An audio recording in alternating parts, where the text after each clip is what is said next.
My name's Al Vogel, and I've been selling here at the Chico market for about, oh gosh, since 1984. The farmer choose crops and varieties to grow.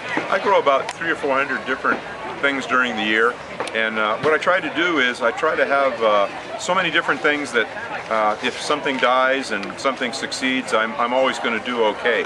So my philosophy is just to have a lot of diversity instead of just concentrating on one or two items. I try to do the whole spectrum. That's nice. And then the second question is, where does the farmer get information about yields, pest resistance, and so forth? I do a lot of research online, and I have a lot of books. And like I said, I've been doing this for so many years, and I rely on my friends here at the market. We all share information, and we cooperate and help each other out. And that's one of the really good things about the market. How does a farmer rotate crops? I try to grow, I have in my garden about 75 rows that are each about 60 feet long, and I try to grow different crops on each one over the course of a few years. But given that I have such a small space, it's pretty hard to do that. I know that that's what you should do, but quite often I can't do that. Fertility, how does the farmer fertilize? I use my own compost that I make from my chickens. I have about 100 chickens, so we get a lot of compost from them. We compost most of our residue from the garden. We also get horse manure from a neighbor, and we do use some chemical fertilizers, particularly on those vegetables that I don't want to contaminate some of my lettuce crops and things like that with chicken manure just for the health safety hazard. So I tend to use some chemical fertilizers on those plants that I don't want to come in contact with manure. Let's see.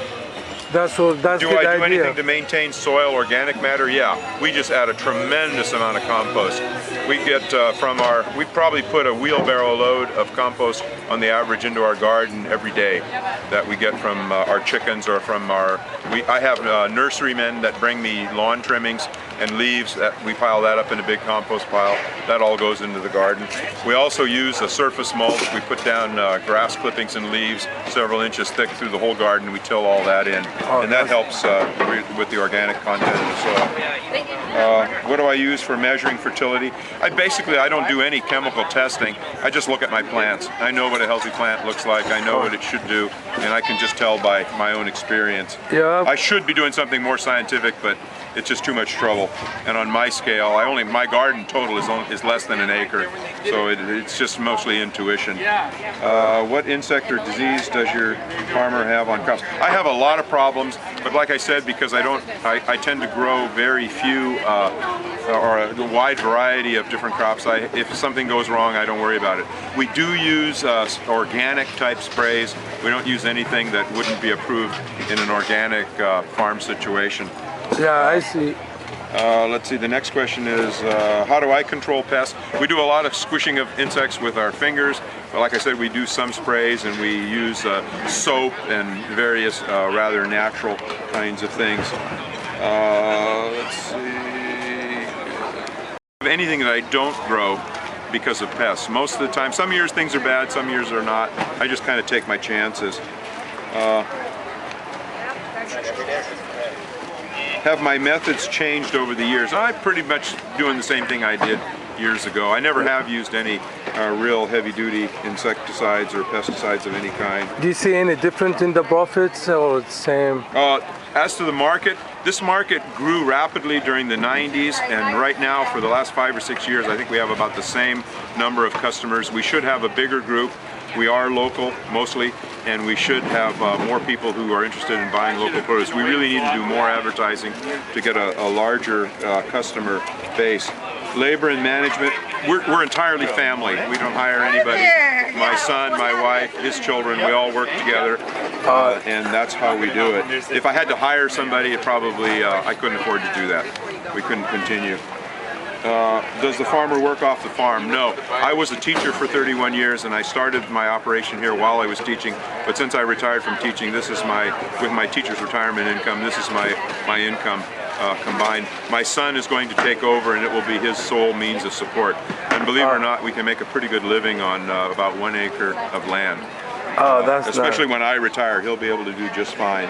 Do you teach in Chico State or? I taught at Chico High School, next door to Chico Oh. State. I was a biology, chemistry, and physics teacher, which incidentally helps me immensely on the farm. I went to graduate school at Cornell University, and I have a master's degree in aquatic ecology, and I took a lot of agronomy and other ag courses while I was there. So that's my academic background, Oh, that's nice. which really helps me a lot. Oh, that's nice. That's Yeah. my question. That's helped you a lot. Yeah, in it farming? certainly does. And being a biology major, of course, and a chemistry major, I understand a lot of the basic stuff. So that helps out. Do I ever get a vacation? Yeah, I do. That's one of the good things about this. As long as I'm home to pick on Fridays and sell on Saturdays, I can be gone pretty much whenever I want, especially with my son helping now. And with two of us doing it, it's easy. With me just doing it, it was very tough to get away. Has management been a constraint to size of production? No, not really. We're limited by the amount of land we have, but we're doing about as much as we could possibly do in the time we have available. At what time of the year are labor requirements most critical? The way we grow so many different things all year round that we're pretty much working a full week, a full day, all year round. One thing comes, one thing goes, we shift to something else. The persimmons end, the citrus begins, the tomatoes ends, the cabbage begins. We have it timed and arranged so that there's always something planting. We plant in that garden I mentioned, there's 60 or 70 rows. We plant something every day, we take something out every day, and we pretty much have it on an even schedule all year round. I can't really say that we do more work in the summer than the winter. In the winter we have to prune and clean up, so it works out. Being so diverse, that gives us a lot of flexibility, really, is what it comes down to. Yeah. Have we had a problem with shortage of labor? No. We've overworked ourselves sometimes, but like I said, we don't hire anybody. And who does the farm work? We all do. It's a family operation. Family? Yeah. That's a good thing. All right, so thank you so much, Alfago. Okay.